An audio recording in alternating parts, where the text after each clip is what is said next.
Hello guys! What a day life in sa aking bagong ayan guys, dito ako nagtambay muna para linis ako na dito sa toilet. Nakaupo lang muna ako guys kasi pag inatake na naman yung yung pagka yung pag nag-isa ka lang kasi ang daming mga iisip, mga ganyan, lalong lalo sa pamilya mo sa Pilipinas. Yung parang ganun ba? So naisipan ko para mag tuloy-tuloy ang ligaya at natanggal din yung homesick na naranasan ko guys. Kaya eto na naman ako, back to normal. Ay maglinis naman tayo ng CR. And kung mapansin po natin dito sa kasi wala akong makausap, kaya dito na lang ako nakipag-usap sa inyo guys. Kasi para malibang-libang din naman. O diba? Charot! Ay, umpisa na tayo guys. Maglinis. Sa mga gusto ko kasi malinis yung banyo. Kaya nilinisan ko lahat, pinupunasan ko lahat. Kasi ayaw ko yung pagpasok mo dito sa banyo tapos makikita mo madumi, diba? Iba naman tayong mga Pinoy kasi gusto natin malinis at maayos ang nasa loob ng bahay, diba? Kaya dito tayo.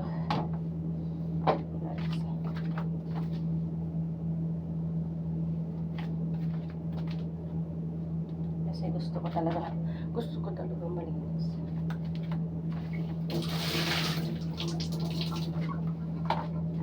Sa mga hindi pa nag-subscribe sa aking channel guys, don't forget to subscribe my channel, Maribel Galapia. Ayan, ang pagbabalik ng pagbablog ko dito sa YouTube channel. Ayan.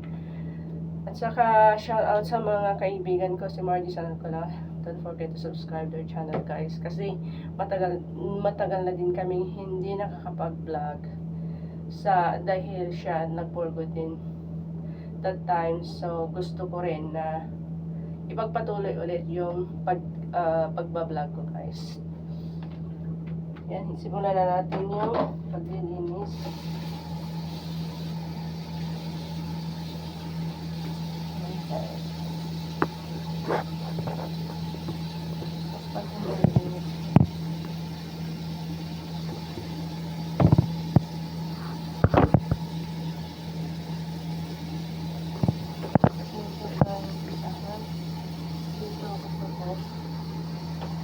Maglagay ako ng pang-spray.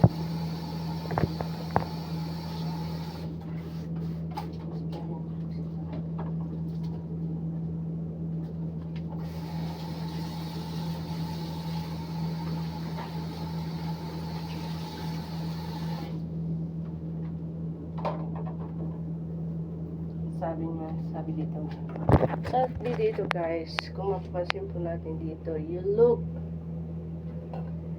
good today. Ayan, para yung paggising mo ng umaga, makikita mo dito yung nakasulat. Ayan, mapapa-smile ka talaga, mawawala ka talaga ng mga iniisip doon sa Pilipinas, di ba guys?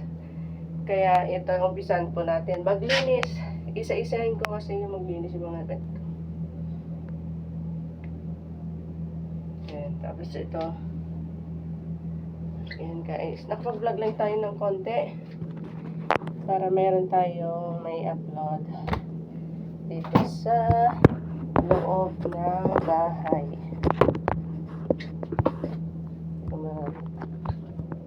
Dito na.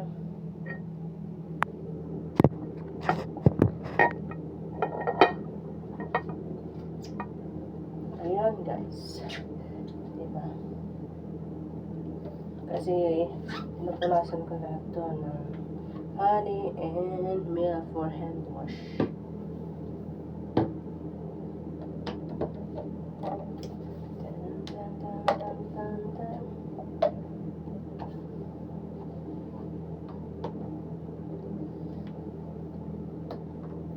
Hindi ka kagaya dun sa ano sa una kong amo. Ay, sa una kong amo, okay. Pero dun sa pangalawang amo, yun yung pinaka, kasi nag-alaga din po ako na matanda.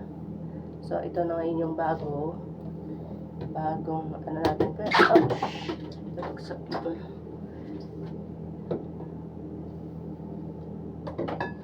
Bagong, ano natin, trabaho natin. So, kailangan po natin pagbutihin, pagtiyagaan, kasi nagpapaaral po tayo. Diba?